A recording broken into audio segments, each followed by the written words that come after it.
अनंत कोटि श्री साईनाथ महाराज की जय।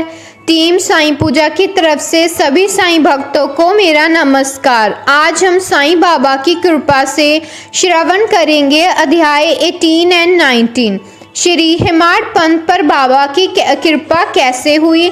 श्री साठे और श्रीमती देशमुख की कथा आनंद प्राप्ति के लिए उत्तम विचारों को प्रोत्साहन, उपदेश में नवीनता, निंदा संबंधी उपदेश और परिश्रम के लिए मजदूरी। ब्रह्म ज्ञान हेतु ललायित एक धनी व्यक्ति के साथ बाबा ने किस प्रकार व्यवहार किया, इसका वर्णन हेमाड पंथ ने गत 2 अध्यायों में किया है। अब हम हेमाड पंथ पर किस प्रकार बाबा ने अनुग्रह कर उत्तम विचारों को प्रोत्साहन देकर उन्हें सफलीभूत किया तथा आत्मोन्नति पर व परिश्रम के प्रतिफल के संबंध में किस प्रकार उपदेश किए, इनका इन 2 अध्यायों में वर्णन किया जाएगा। पूरा विषय यह विदित ही है कि सद्गुरु पहले अपने शिष्य की योग्यता पर विशेष ध्यान देते हैं। उनके चित्त को किंचित मात्र भी डावाडोल ना कर वे उपयुक्त उपदेशों देकर उन्हें आत्मानुभूति की ओर प्रेरित करते हैं। इस संबंध में कुछ लोगों का विचार है कि जो शिक्षा या उपदेश सद्गुरु द्वारा प्राप्त हो उसे अन्य लोगों में प्रसारित ना करना चाहिए। उनकी ऐसी भी धारणा है कि उसे प्रकट कर देने से उसका महत्व घट जाता है। यथार्थ में यह दृष्टिकोण संकुचित है। सद्गुरु तो वर्षा ऋतु के मेघ सदृश है जो सर्वत्र ही एक समान बरसते हैं। यथार्थ में वे अपने अमृतुल्य उपदेशों को विस्तृत क्षेत्र में प्रसारित करते हैं। प्रथमत उनके सारांश को ग्रहण कर आत्मसात कर लें और फिर संकीर्णता से रहित होकर अपने अन्य लोगों में प्रचार करें। यह नियम जागृत और स्वप्न दोनों अवस्थाओं में प्राप्त उपदेशों के लिए है। उदाहरणार्थ बुद्ध कौशिक ऋषि ने स्वप्न में प्राप्त प्रसिद्ध राम रक्षा स्तोत्र साधारण जनता के हितार्थ प्रकट किया था। जिस प्रकार के एक दयालु माता बालक के उपचारार्थ कड़वी औषधि का बलपूर्वक प्रयोग करती है, उसी प्रकार श्री साईं बाबा भी अपने भक्तों के कल्याणार्थी उपदेश दिया करते थे। वे अपनी पद्धति गुप्त न रहकर पूर्ण स्पष्टता को ही अधिक महत्व देते थे। इसी कारण जिन भक्तों ने उनके उपदेशों का पूर्णतः पालन किया वे अपने ध्येय की प्राप्ति में सफल हुए। श्री साईं बाबा जैसे सद्गुरु ही ज्ञान चक्षुओं को खोलकर आत्मा की दिव्यता का अनुभव करा देने में समर्थ है। विषय वासनाओं से आसक्ति नष्ट कर वे भक्तों की इच्छाओं को पूर्ण कर देते हैं, जिसके फलस्वरूप ही ज्ञान और वैराग्य प्राप्त होकर ज्ञान की उत्तरोत्तर उन्नति होती रहती है। यह सब केवल उसी समय संभव है जब हमें सद्गुरु का सानिध्य प्राप्त हो तथा सेवा के पश्चात हम उनके प्रेम को प्राप्त कर सकें। तभी भगवत भी और जो भक्त कामना कलम तरु है हमारी सहायता अर्थ आ जाते हैं। वे हमें कष्टों और दुखों से मुक्त कर सुखी बना देते हैं। यह सब प्रगति केवल सद्गुरु की कृपा से ही संभव है, जो कि स्वयं ईश्वर के प्रतीक हैं।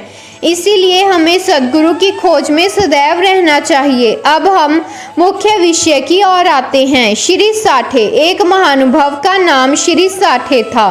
कापड़े के शासनकाल में कई वर्ष पूर्व उन्हें कुछ ख्याति प्राप्त हो चुकी थी। इस शासन का बंबई के गवर्नर लॉर्ड रे दमन कर दिया और श्री साठे को व्यापार में अधिक हानि हुई और परिस्थितियां प्रतिकूल होने के कारण उन्हें बड़ा धक्का लगा। वे अत्यंत दुखित और निराश हो गए और शांत होने के कारण वे घर छोड़कर किसी एकांत स्थान में वास करने का विचार करने लगे। बहुधा मनुष्य को ईश्वर की स्मृति आपत्ति काल तथा दुर्दिनों में ही आती है और उनका विश्वास भी ईश्वर की ओर ऐसे ही समय में बढ़ जाता है। तभी वे कष्टों के निवारणार्थ उनसे प्रार्थना करने लगे। यदि उनके पाप कर्म शेष न रहे तो भगवान भी उनकी भेंट किसी संत के से करा देते हैं, जो उनके कल्याणार्थी उचित मार्ग का निर्देश कर देते हैं। ऐसे ही श्री साठे के साथ भी हुआ।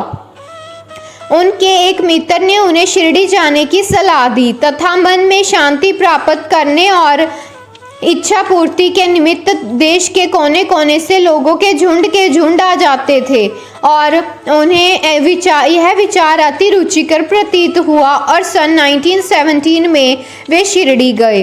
बाबा ने संतान पूर्ण ब्रह्म स्वयं दंपतिमान निर्मल शांत एवं स्थिर हो गया।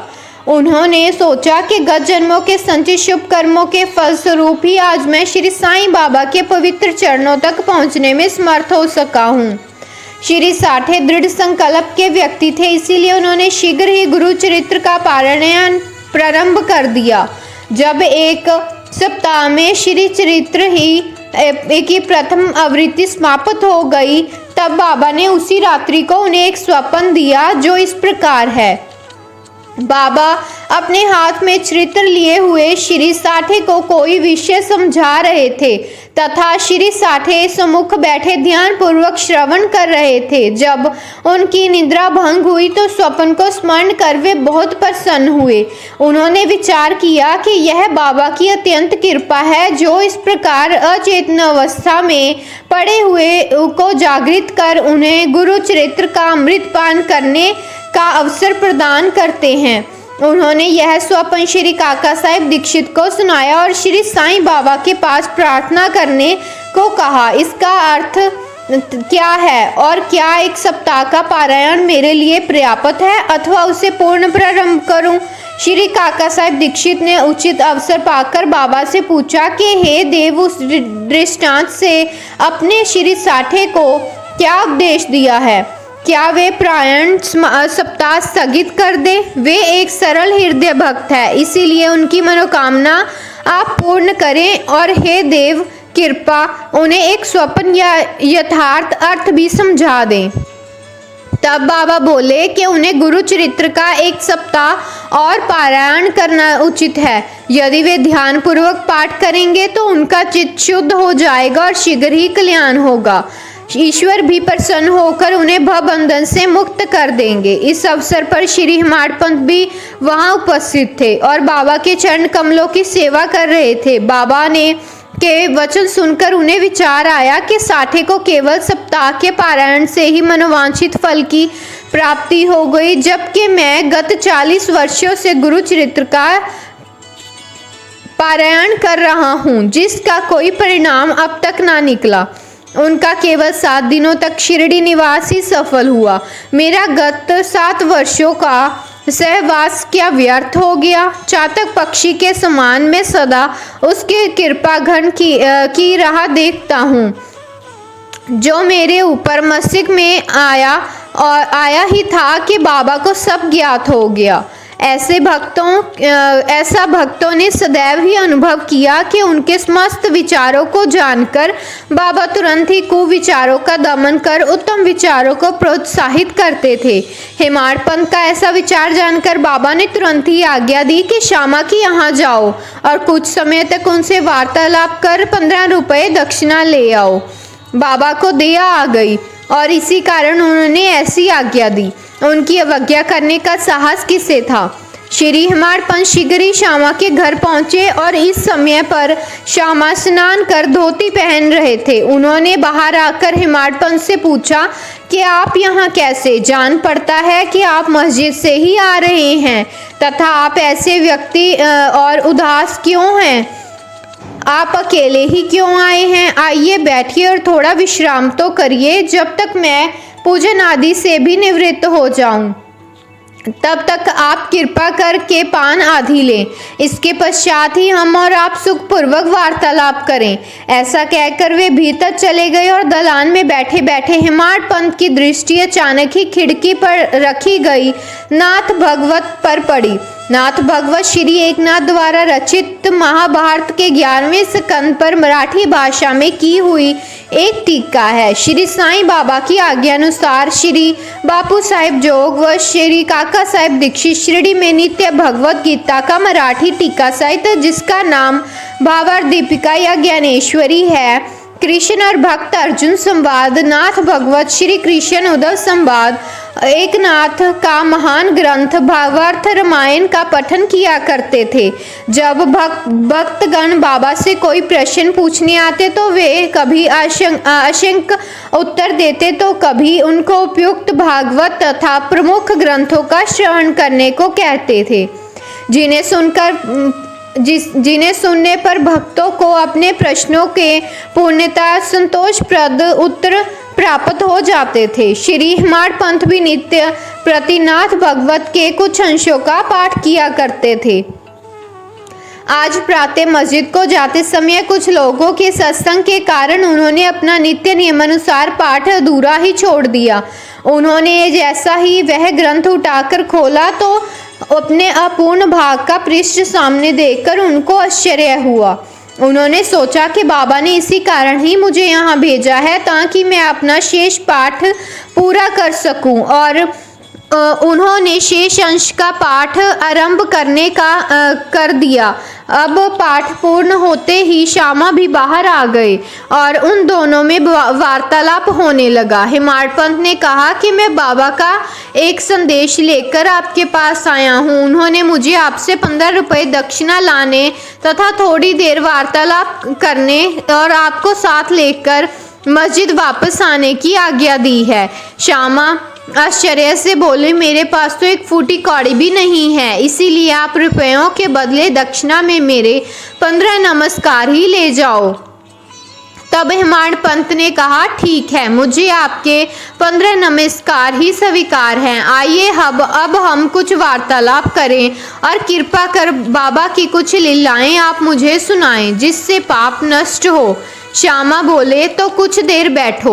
इस ईश्वर बाबा की लीला अद्भुत है। कहाँ मैं एक अशिक्षित देहाती और कहाँ आप एक विद्वान। यहाँ आने के पश्चात तो आप बाबा की अनेक लीलाएं स्वयं देख ही चुके हैं, जिनका अब मैं आपके समक्ष कैसे वर्णन कर सकता हूँ। अच्छा, यह 5 सुपारी तो खाओ, तब तक मैं कपड़े पहन लूँ। थोड़ी देर में श्यामा बाहर आए और फिर उन दोनों में इस प्रकार वार्तालाप होने लगा। श्यामा बोले, इस परमेश्वर की लीलाएं अगाध हैं, जिसका कोई पार नहीं। वे तो लीलाओं से अलिप्त रहकर सदैव विनोद किया करते हैं। इसे हम अज्ञानी जीव क्या समझें। बाबा स्वयं ही क्यों नहीं कहते, आप सरीखे विद्वान को मुझे जैसे मूर्ख के पास क्यों भेजा है। उनकी कार्य प्रणाली की कल्पना के परे हैं। मैं तो इस विषय में केवल इतना ही कह सकता हूँ कि वे लौकिक नहीं हैं। इस भूमिका के साथ ही साथ श्यामा ने कहा कि अब मुझे एक कथा की स्मृति आई है जिसे मैं व्यक्तिगत रूप से जानता हूँ। जैसी भक्त की निष्ठा और भाव होता है, बाबा भी उसी प्रकार उनको सहायता करते हैं। कभी कभी तो बाबा भक्त की कठिन परीक्षा लेकर उसे उपदेश दिया करते हैं। उपदेश शब्द सुनकर साठे की गुरु चरित्र पारायण की घटना का तत्काल ही स्मरण करके हेमाड पंत को रोमांच हो आया। उन्होंने सोचा, कदाचित बाबा ने मेरे चित्त की चंचलता नष्ट करने के लिए ही मुझे यहाँ भेजा है। फिर भी वे अपने विचार प्रकट न कर सके। श्यामा की कथा को ध्यानपूर्वक सुनने लगे। उन सब कथाओं का सार केवल यही था कि अपने भक्तों के प्रति बाबा के मन में कितनी दया और स्नेह है। इस कथाओं को श्रवण कर हेमाड पंत को आंतरिक उल्लास का अनुभव होने लगा। तब श्यामा ने नीचे लिखी कथा कही। श्रीमती राधाबाई देशमुख। एक समय एक वृद्धा श्रीमती राधाबाई, जो खाशाबा देशमुख की माँ थी, बाबा की कीर्ति सुनकर संगमनेर के लोगों के साथ शिरडी आई। बाबा के श्री दर्शन कर उन्हें अत्यंत प्रसन्नता हुई। श्री साईं चरणों में उनकी अटल श्रद्धा थी, इसीलिए उन्होंने यह निश्चय किया कि जैसा भी हो बाबा को अपना गुरु बना उनसे उपदेश ग्रहण किया जाए। आमरण अनशन का दृढ़ निश्चय कर अपने विश्राम गृह में आकर उन्होंने जल अन्न का त्याग कर दिया और इस प्रकार 3 दिन व्यतीत हो गए। मैं इस वृद्धा की अग्नि परीक्षा से बिल्कुल भयभीत सा हो गया और बाबा से प्रार्थना करने लगा कि देव, आपने अब यह क्या करना आरंभ कर दिया है। ऐसे कितने लोगों को आप यहाँ आकर्षित किया करते हैं।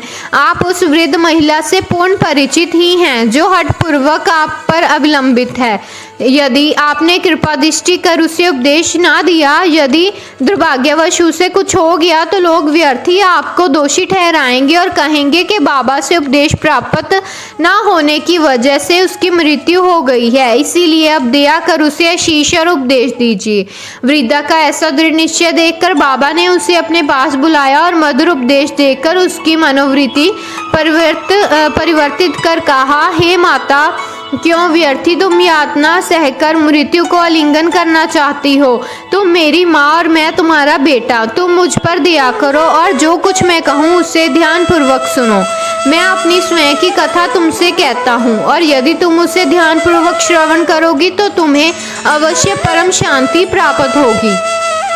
मेरे एक गुरु जो बड़े सिद्ध पुरुष थे, मुझ पर बड़े दयालु थे। दीर्घ काल तक मैं उनकी सेवा करता रहा, फिर भी उन्होंने मेरे कानों में कोई मंत्र ना फूंका। मैं उनसे कभी अलगाना भी नहीं चाहता था। मेरी प्रबल उत्कंठा थी कि उनकी सेवा कर जिस प्रकार भी संभव हो मंत्र प्राप्त करूं, परंतु उनकी रीति तो न्यारी ही थी। उन्होंने पहले मेरा मुंडन कर मुझसे 2 पैसे दक्षिणा मांगे और जो मैंने तुरंत ही दे दिए। यदि तुम प्रश्न करो कि मेरे गुरु जब पूर्ण काम थे तो उन्हें पैसे मांगने का क्या शोभ्यमान था और फिर उन्हें विरक्त भी कैसे कहा जा सकता था? इसका उत्तर केवल यही है कि वे कांचन को ठुकराया करते थे, क्योंकि उन्हें इसकी स्वप्न में भी आवश्यकता ना थी। उन 2 पैसों का अर्थ था दृढ़ निष्ठा और धैर्य। जब मैंने ये दोनों वस्तुएं उन्हें अर्पित कर दी तो वे अत्यंत प्रसन्न हुए। मैंने 12 वर्ष उनके श्री चरणों की सेवा में व्यतीत किए। उन्होंने ही मेरा भरण पोषण किया, अतः मुझे भोजन और वस्त्रों का कोई अभाव न था। वे प्रेम की मूर्ति तथा अथवा यो कहो कि वे प्रेम के साक्षात अवतार थे। मैं उनका वर्णन ही कैसे कर सकता हूँ, क्योंकि उनका तो मुझ पर अधिक स्नेह था और उनके समान गुरु कोई बिरला ही मिलेगा। जब मैं उनकी ओर निहारता तो मुझे प्रतीत होता कि वे गंभीर मुद्रा में ध्यान मगन है और तब हम दोनों आनंदित हो जाते थे। 8 प्रहर में एक टक मैं उनके ही श्रीमुख की ओर निहारा करता था। मैं भूख और प्यास की सुधबुद्धि खो बैठा और उनके दर्शनों के बिना मैं अशांत हो उठता था। गुरु सेवा की चिंता के अतिरिक्त मेरे लिए कोई चिंता विषय का पदार्थ ही ना था। मुझे तो सदैव उन्हीं का ध्यान रहता था। अतः मेरा मन उनके चरण कमलों में मगन हो गया। यह हुई 1 पैसे की दक्षिणा। धैर्य है दूसरा पैसा। मैं धैर्य पूर्वक बहुत काल तक प्रतीक्षा कर गुरु सेवा करता रहा। यही धैर्य तुम्हें भी भवसागर से पार उतार देगा। धैर्य ही मनुष्य में मनुष्य तत्व है। धैर्य धारण करने से समस्त पाप और मोह नष्ट होकर उन्हें हर प्रकार के संकट दूर हो जाते हैं तथा भय जाता रहता है। इसी प्रकार तुम्हें भी अपने ध्येय की प्राप्ति अवश्य हो जाएगी। धैर्य तो गुणों की खान है, वे उत्तम विचारों की जननी है। निष्ठा और धैर्य 2 जुड़वा बहनों के समान ही है, जिनमें परस्पर प्रगाढ़ प्रेम है। मेरे गुरु मुझसे किसी वस्तु की आकांक्षा न रखते थे। उन्होंने कभी मेरी उपेक्षा न की, वरन सदैव रक्षा करते रहे। यद्यपि मैं सदैव उनके चरणों के समीप ही रहता था, फिर भी कभी कभी किन्हीं अन्य स्थानों पर यदि चला भी जाता तो भी मेरे प्रेम में कभी कमी ना हुई। वे सदा मुझ पर कृपा दृष्टि रखते थे। जिस प्रकार कछुई प्रेम दृष्टि से अपने बच्चों का पालन करती है, चाहे वे उसके समीप हो अथवा नदी के उस पार, सो हे माँ, मेरे गुरु ने तो मुझे कोई मंत्र सिखाया ही नहीं, तब मैं तुम्हारे कान में कैसे कोई मंत्र फूंकूं? केवल इतना ही ध्यान रखो कि गुरु की भी कछुई के समान ही प्रेम दृष्टि से हमें संतोष प्राप्त होता है। इस कारण व्यर्थ में किसी से उपदेश प्राप्त करने का प्रयत्न ना करो। मुझे ही अपने विचारों तथा कर्मों का मुख्य ध्येय बना लो और तब तुम्हें निसंदेह ही परमात्मा की प्राप्ति हो जाएगी। मेरी और अनन्य भाव से देखो और मैं भी तुम्हारी और वैसे ही देखूंगा। इस मस्जिद में बैठकर मैं सत्य ही बोलूँगा कि किन्हीं साधनाओं या शास्त्रों के अध्ययन की आवश्यकता नहीं है, वरन केवल गुरु के विश्वास की पर्याप्त है। और पूर्ण विश्वास रखो, गुरु की कर्ता और वह ध्यान है जो धन्य है जो गुरु की महानता से परिचित हो उसे हरिहर और ब्रह्म त्रिमूर्ति का अवतार समझता है। इस प्रकार समझाने से वृद्ध महिला को सांत्वना मिली और उसने बाबा को नमन कर अपना उपवास त्याग दिया। यह कथा ध्यान पूर्वक एकाग्रता से श्रवण कर तथा उसके उपयुक्त अर्थ पर विचार कर हेमाड पंत को बड़ा आश्चर्य हुआ। उनका कंठ रुंध गया और वे मुख से एक शब्द भी ना बोल सके। उनकी ऐसी स्थिति देख श्यामा ने पूछा कि आप ऐसे मंद क्यों हो गए हैं, बात क्या है? बाबा की तो इस प्रकार की कई लीलाएं हैं जिनका वर्णन मैं किस मुख से करूं। ठीक उसी समय मस्जिद में घंटानाद होने लगा, जो कि मध्याह्न पूजन तथा आरती के आरंभ का द्योतक था। और तब श्यामा और हेमाड पंत भी शीघ्र ही मस्जिद की ओर चले गए और बापू साहिब जोग ने पूजन आरंभ कर दिया। स्त्रियां मस्जिद में ऊपर खड़ी थी और पुरुष वर्ग नीचे मंडप में। जब सब उच्च स्वर में वाद्यों के साथ साथ आरती गा रहे थे, तभी हेमाड पंत का हाथ पकड़े हुए श्यामा भी ऊपर पहुंचे और वे बाबा से के दाहिनी तथा हेमाड पंत बाबा के सामने बैठ गए। उन्हें देख बाबा ने श्यामा से लाई हुई दक्षिणा देने के लिए कहा। तब हेमाड पंत ने उत्तर दिया कि रुपयों के बदले श्यामा ने मेरे द्वारा आपको 15 नमस्कार भेजे हैं तथा स्वयं ही यहाँ आकर उपस्थित हो गए हैं। बाबा ने कहा, अच्छा ठीक है, तो अब मुझे यह बताओ कि तुम दोनों में आपस में किस विषय पर वार्तालाप हुआ। तब घंटे, ढोल और सामूहिक गान की ध्वनि की चिंता किए बिना करते हुए हेमाड पंत उत्कंठा पूर्वक उन्हें वह वार्तालाप सुनाने लगे। बाबा की भी सुनने को अति उत्सुक थे, इसलिए वे तकिया छोड़कर थोड़ा आगे की ओर झुक गए और हेमाड पंत ने कहा कि वार्ता अति सुखदायी थी। विशेषकर उस वृद्ध महिला की कथा तो ऐसी अद्भुत थी कि जिसे श्रवण कर मुझे तुरंत ही विचार आया कि आपकी लीलाएं अगाध है और इस कथा की ही और में आपने मुझे पर विशेष कृपा की है। तब बाबा ने कहा, वह तो बहुत ही आश्चर्यपूर्ण है। अब मेरी तुम पर कृपा कैसे हुई, इसका पूर्ण विवरण सुनाओ। कुछ काल पूर्व वार्तालाप जो उनके हृदय पटल पर अंकित हो चुका था, वह सब उन्हें बाबा को सुना दिया। वार्ता सुनकर बाबा अति प्रसन्न होकर कहने लगे कि क्या कथा से प्रभावित होकर उसका अर्थ भी तुम्हारी समझ में आया है? तब हेमाड पंत ने उत्तर दिया कि हाँ बाबा, आया तो है। उससे मेरे चित्त की चंचलता नष्ट हो गई। अब यथार्थ में मैं वास्तविक शांति और सुख का अनुभव कर रहा हूँ तथा मुझे सत्य मार्ग पर का पता चल गया है। तब बाबा बोले, सुनो, मेरी पद्धति भी अद्वितीय है। यदि इस कथा का स्मरण रखोगे तो बहुत ही उपयोगी सिद्ध होगी। आत्मज्ञान प्राप्त करने के लिए ध्यान अत्यंत आवश्यक है और यदि तुम इसका निरंतर अभ्यास करते रहोगे तो कुप्रवृत्तियां शांत हो जाएंगी। तुम्हें आसक्ति रहित होकर सदैव ईश्वर का ध्यान करना चाहिए जो सर्व प्राणियों में व्याप्त है। और जब इस प्रकार मन एकाग्र हो जाएगा तो तुम्हें ध्येय की प्राप्ति अवश्य हो जाएगी। मेरे निराकार सच्चिदानंद स्वरूप का ध्यान करो। यदि तुम ऐसे करने में अपने को असमर्थ मानो तो मेरे साकार रूप का ही ध्यान करो। जैसा कि तुम मुझे दिन रात यहाँ देखते हो, इस प्रकार तुम्हारी प्रवृत्तियाँ केंद्रित हो जाएंगी और तथा धाता ध्यान और अध्याय की प्रतकतम नष्ट होकर और एकता को प्राप्त कर ब्रह्म के साथ अभिन्नता हो जाएगी। और कछुई नदी के इस किनारे पर रहती है और उसका अपने बच्चे दूसरे किनारे पर। ना वह उसे दूध पिलाती है और ना ही हृदय से लगाकर रखती है, वर्ण केवल उसकी प्रेम दृष्टि से ही उनका भरण पोषण हो जाता है। छोटे बच्चे भी कुछ ना करके केवल अपनी माँ का ही स्मरण करते रहते हैं। उन छोटे छोटे बच्चों पर कछुई की केवल दृष्टि ही उन्हें अमृतुल्य आहार है और आनंद प्रदान करती है। ऐसी ही गुरु और शिष्य का भी संबंध है। बाबा ने ये अंतिम शब्द कहे थे कि आरती समाप्त हो गई और सब उच्च स्वर में श्री सच्चिदानंद सदगुरु साईनाथ महाराज की जय बोले। और प्रिय पाठकों, कल्पना करो कि हम भी सब इसी समय उसी भीड़ में जय जयकार में सम्मिलित हैं। आरती समाप्त होने पर प्रसाद वितरण हुआ। बापू साहिब जोग हमेशा की तरह आगे बढ़े और बाबा को नमस्कार कर कुछ मिश्री का प्रसाद दिया। यह मिश्री हिमाड़ पंत को देखकर वे बोले कि यदि तुम इस कथा को अच्छी तरह से सदैव स्मरण रखोगे तो तुम्हारी भी स्थिति इसी मिश्री के समान मधुर होकर समस्त इच्छाएं पूर्ण हो जाएंगी और तुम सुखी हो जाओगे। हिमाड़ पंत ने बाबा को साष्टांग प्रणाम कर और स्तुति की कि प्रभु इसी प्रकार दया कर सदैव मेरी रक्षा करते रहो। तो बाबा ने आशीर्वाद देकर कहा, इन कथाओं को श्रवण कर नित्य मनन तथा निध्यान सहित कर लें, सारे तत्वों को ग्रहण करो, तब तुम्हें ईश्वर की सदा स्मरण और तथा ध्यान बना रहेगा और वह स्वयं तुम्हारे समक्ष अपने स्वरूप को प्रकट कर देगा।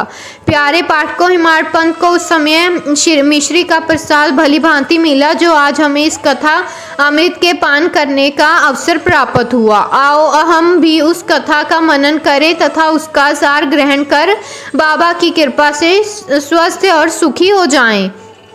19वें अध्याय के अंत में हिमाड़ पंत ने कुछ और भी विषयों का वर्णन किया है जो यहाँ दिए जाते हैं। अपने बर्ताव के संबंध में बाबा का उपदेश।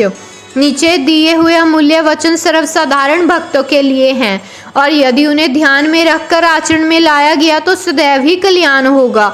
जब तक किसी से कोई पूर्व नाता ना हो या संबंध ना हो तब तक कोई किसी के समीप नहीं जाता। यदि कोई मनुष्य या प्राणी तुम्हारे समीप आए तो उसे असभ्यता से ना ठुकराओ, उसका स्वागत कर आदरपूर्वक बर्ताव करो। यदि तृषित को जल, क्षुधा पीड़ित को भोजन और नंगे को वस्त्र और आगंतुक को अपना दालान विश्राम करने को दोगे तो भगवान श्री हरि प्रसन्न होकर तुम्हें निसंदेह आशीर्वाद देंगे। और यदि कोई तुमसे द्रव्य याचना करे और तुम्हारी इच्छा देने की ना हो तो ना दो, परंतु उसके साथ कुत्ते के समान व्यवहार ना करो। तुम्हारी कोई कितनी ही निंदा क्यों ना करे, फिर भी कटु उत्तर देकर तुम उस पर क्रोधित ना हो।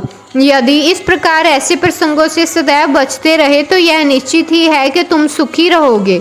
संसार चाहे उलट पलट हो जाए परंतु तुम्हें स्थिर रहना चाहिए। सदा अपने साथ पर दृढ़ रहकर गतिमान दृश्य को शांतिपूर्वक देखो। एक को दूसरे के अलग रखने वाली भेद की दीवार को नष्ट कर दो जिससे अपना मिलन पथ सुगम हो जाए। द्वैत भावना अर्थात मैं और तुम ही भेद वृत्ति जो शिष्य को अपने गुरु से पृथक कर देती है, इसलिए जब तक इसका नाश न हो जाए तब तक अभिन्नता प्राप्त करना संभव नहीं। अल्लाह मालिक अर्थात ईश्वर की ही सर्वशक्तिमान है और उसके सिवा अन्य कोई संरक्षण करता नहीं है। उनकी कार्य प्रणाली अलौकिक, अनमोल और कल्पना से परे हैं। उनकी इच्छा से ही सब कार्य होते हैं। वे ही मार्गदर्शन पर सभी इच्छाएं पूर्ण करते हैं। ऋणानुबंध के कारण ही हमारा संगम होता है, इसीलिए हमें परस्पर प्रेम कर एक दूसरे की सेवा कर सदैव संतुष्ट रहना चाहिए। जिसे अपने जीवन का ध्येय पा लिया है वह धन्य और सुखी है। दूसरे तो केवल कहने को ही है, जब तक प्राण है तब तक जीवित है। उत्तम विचारों का प्रोत्साहन। यह ध्यान देने योग्य बात है कि श्री साईं बाबा सदैव उत्तम विचारों को प्रोत्साहन दिया करते थे। इसीलिए यदि हम प्रेम और भक्ति पूर्वक अनन्य भाव से उनकी शरण में जाएं तो हमें अनुभव हो जाएगा कि वे अनेक अवसरों पर हमें किस प्रकार सहायता पहुंचाते हैं। किसी संत का कथन है कि यदि प्रातःकाल तुम्हारे हृदय में कोई उत्तम विचार उत्पन्न हो और यदि तुम उसकी पुष्टि दिन भर करो तो वह तुम्हारा विवेक अत्यंत विकसित और चित्त प्रसन्न कर देगा। हिमाड़ पंत भी इसका अनुभव करना चाहते हैं, इसीलिए इस पवित्र शिरडी पर भूमि अगले शुभ गुरुवार के समूचे दिन नाम स्मरण और कीर्तन में ही व्यतीत करूं, ऐसा विचार कर वे सो रहे थे। दूसरे दिन प्रातःकाल उठने पर उन्हें सहज ही राम नाम का स्मरण हो आया, जिससे वे प्रसन्न हुए और नित्य कर्म समाप्त कर कुछ पुष्प लेकर बाबा के दर्शनार्थ को गए। जब वे दीक्षित वाड़ा पार कर बूटी वाड़े के समीप पहुंचे तो उन्हें एक मधुर भजन की ध्वनि जो मस्जिद की ओर से आ रही थी सुनाई पड़ी। यह एक नाथ का रोचक भजन औरंगाबाद कर मधुर लय पूर्वक बाबा के समक्ष गा रहे थे। गुरु कृपा अंजन पायो मेरे भाई, राम बिना कुछ मानत नाही, अंदर रामा बाहर रामा, सपने में देखत सीता रामा, जागत रामा सोवत रामा, जहाँ देखे वही पूर्ण कामा, एक जनार्दी अनुभव निका, जहाँ देखे वहाँ राम सरीखा। भजन अनेकों है, परंतु विशेषकर यह भजन ही क्यों औरंगाबाद करने चुना? क्या यह बाबा द्वारा संयोजित विचित्र अनुरूप नहीं है? और क्या यह हेमाड पंथ के गत 3 अखंड राम नाम स्मरण की संकल्प को प्रोत्साहन नहीं है? सभी संतों का इस संबंध में एक ही मत और सभी राम के जाप से को प्रभावकारी तथा भक्तों के इच्छा पूर्ति और सब कष्टों को छुटकारा पाने के लिए इसे एक अमोघ इलाज बतलाते हैं। निंदा संबंधी उपदेश देने के लिए किसी विशेष समय या स्थान की प्रतीक्षा ना कर बाबा यथा योग्य समय पर ही स्वतंत्रता पूर्वक उपदेश दिया करते थे। एक बार एक भक्त ने बाबा की अनुपस्थिति में दूसरे लोगों के सम्मुख किसी को शब्द कहे। गुणों की उपेक्षा कर उसने अपने भाई के दोषारोपण में इतने बुरे कटु वाक्य का प्रयोग किया कि सुनने वाले को उसके प्रति घृणा होने लगी। बहुधा देखने में आता है कि लोग व्यर्थ ही दूसरों की निंदा कर झगड़ा और बुराइयां उत्पन्न करते हैं। संत तो रिश्तों दोषों को दूसरी दृष्टि से देखते हैं। उनका कथन है कि शुद्धि के लिए अनेक विधियों में मिट्टी, जल और साबुन पर्याप्त है, परंतु निंदा करने वालों की युक्ति भिन्न ही है। वे दूसरों के दोषों को केवल अपनी जीवा से ही दूर करते हैं और इस प्रकार वे दूसरों की निंदा कर उनका उपकार ही किया करते हैं, जिसके लिए वे धन्यवाद के पात्र हैं। निंदक को उचित मार्ग पर लाने के लिए साईं बाबा की पद्धति सर्वथा ही भिन्न थी। वे तो सर्वज्ञ थे, इसीलिए उस निंदक के कार्य को वे समझ गए। मध्याह्न काल में जब लेंडी के समीप उससे भेंट हुई तब उन्होंने विष्ठा खाते हुए एक सूअर की और उंगली उठाकर उससे कहा कि देखो वह कितने प्रेम पूर्वक विष्ठा खा रहा है। तुम भी जी भरकर अपने भाइयों को सदा अपशब्द कहा करते हो और यह तुम्हारा आचरण भी ठीक उसी सदृश है। अनेक शुभ कर्मों के परिणाम स्वरूप ही तुम्हें मानव तन प्राप्त हुआ है और इसीलिए यदि तुमने इसके प्रकार आचरण किया तो तुम्हें शिरडी तुम्हारी सहायता क्या कर सकेगी। कहने का तात्पर्य केवल यही है कि भक्त ने उपदेश ग्रहण कर लिया और वह वहां से चला गया। इस प्रकार प्रसंगानुसार ही वे उपदेश दिया करते थे। यदि उन पर ध्यान देकर नित्य उनका पालन किया जाए तो आध्यात्मिक दैन्य अधिक दूर ना होगा। एक कहावत प्रचलित है कि यदि मेरा श्री हरि होगा तो वह मुझे चारपाई पर बैठे बैठे ही भोजन पहुंचाएगा। यह कहावत भोजन और वस्त्र के विषय में सत्य प्रतीत हो सकती है, परंतु यदि कोई इस पर विश्वास कर आलस्यवश बैठा रहे तो वह आध्यात्मिक क्षेत्र में कुछ प्रगति ना कर उल्टे पतन की और अंधकार में मगन हो जाएगा। इसीलिए आत्मानुभूति प्राप्ति के प्रत्येक को अनवरत परिश्रम करना चाहिए और जितना प्रयत्न वह करेगा उतना ही उसे लाभप्रद भी होगा। बाबा ने कहा कि मैं तो सर्वव्यापी हूँ और विश्व के समस्त भूतों तथा चराचर में व्याप्त रहकर भी अनंत हूँ। केवल उनके भ्रम निवारणार्थ ही जिनकी दृष्टि से मैं 3.5 हाथ के मानव थे और स्वयं सगुण रूप धारण कर अवतीर्ण हुए। इसलिए जो भक्त अनन्य भाव से उनकी शरण आए और जिन्होंने दिन रात उनका ही ध्यान किया उन्हें उनसे अभिन्नता प्राप्त हुई। जिस प्रकार के माधुर्य और मिश्री लहर और समुद्र तथा नेत्र और कांति में अभिन्नता हुआ करती है, जो आवागमन के चक्कर से मुक्त होना चाहे वे शांत और स्थिर होकर अपना धार्मिक जीवन व्यतीत करे। दुखदायी कटु शब्दों का प्रयोग में किसी को दुखित ना कर सदैव उत्तम कार्यों में संलग्न रहकर अपना कर्तव्य करते हुए अनन्य भाव से भय रहित होकर उनकी शरण में जाना चाहिए। जो पूर्ण विश्वास से उनकी लीलाओं का श्रवण कर उनका मनन करेगा तथा अन्य वस्तुओं की चिंता त्याग कर उसे निसंदेह ही आत्मानुभूति की प्राप्त होगी। उन्होंने अनेकों से नाम का जाप करने की अपनी शरण में आने को कहा। जो यह जानने को उत्सुक थे कि मैं कौन हूँ, बाबा ने उन्हें भी लीलाओं श्रवण और मनन करने का परामर्श दिया। किसी को भगवत लीला का श्रवण, किसी को भगवत पूजन तो किसी को आध्यात्म, रामायण व ज्ञानेश्वरी तथा धार्मिक ग्रंथों का पठन एवं अध्ययन करने को कहा। अनेकों को अपने चरणों के समीप ही रखकर बहुतों को खंडोबा मंदिर में भेजा तथा अनेकों को विष्णु सहस्त्र का जाप करने व छांदोग्य उपनिषद तथा गीता का अध्ययन करने को कहा। उनके उपदेशों की कोई सीमा ना थी। उन्होंने किन्हीं को प्रत्यक्ष और बहुतों को स्वप्न में दृष्टांत दिए। एक बार एक मदिरा सेवी के स्वप्न में प्रकट होकर उसकी छाती पर चढ़ गए और जब उसने मद्यपान करना त्यागने की शपथ खाई तब उसे छोड़ा और किसी किसी को मंत्र जैसे गुरु ब्रह्म आदि का अर्थ स्वप्न में समझाया तथा कुछ हठ योगियों को हठ योग छोड़ने की राय देकर चुपचाप बैठ धैर्य रखने को कहा।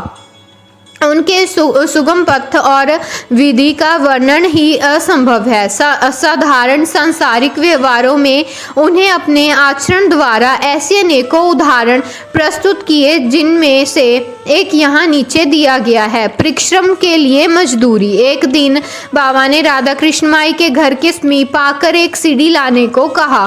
तब एक भक्त सीढ़ी ले आया और उनके बतलाए हुए वामन गोद करके घर पर उसने उसे लगाया और वे उनके घर पर चढ़ गए और राधा कृष्ण माई के छप्पर से होकर दूसरी ओर नीचे उतर आए। इसका अर्थ किसी की समझ में ना आया। राधा कृष्ण माई इस समय ज्वर से कांप रही थी, इसीलिए हो सकता है कि उनका ज्वर दूर करने के लिए उन्होंने ऐसा किया हो। नीचे उतरने के पश्चात शीघ्र ही उन्होंने सीढ़ी लाने वाले को 2 रुपये पारिश्रमिक स्वरूप दिए। तब एक ने साहस कर उनसे पूछा कि इतने अधिक पैसे देना क्या अर्थ रखता है। उन्होंने कहा कि किसी से बिना परिश्रम का मूल्य चुकाए कार्य न करना चाहिए।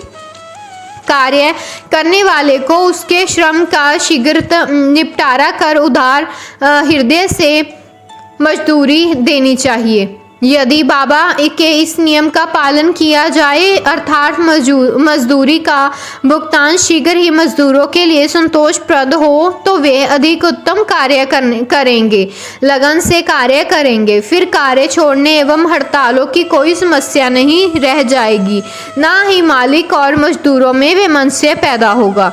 श्री सद्गुरु साईनाथम अर्पण वस्तु शुभम भवतु। टीम साई पूजा की तरफ से अध्याय 18 और 19 संपूर्ण हुआ। वापिस हम कल मिलेंगे एक नए अध्याय के साथ। ओम साई राम, जय साई राम। अनंत कोटि भ्रमण नायक राजाधिराज योगीराज परब्रह्म श्री सच्चिदानंद सद्गुरु श्री साईनाथ महाराज की जय। ओम साई राम, जय साई राम।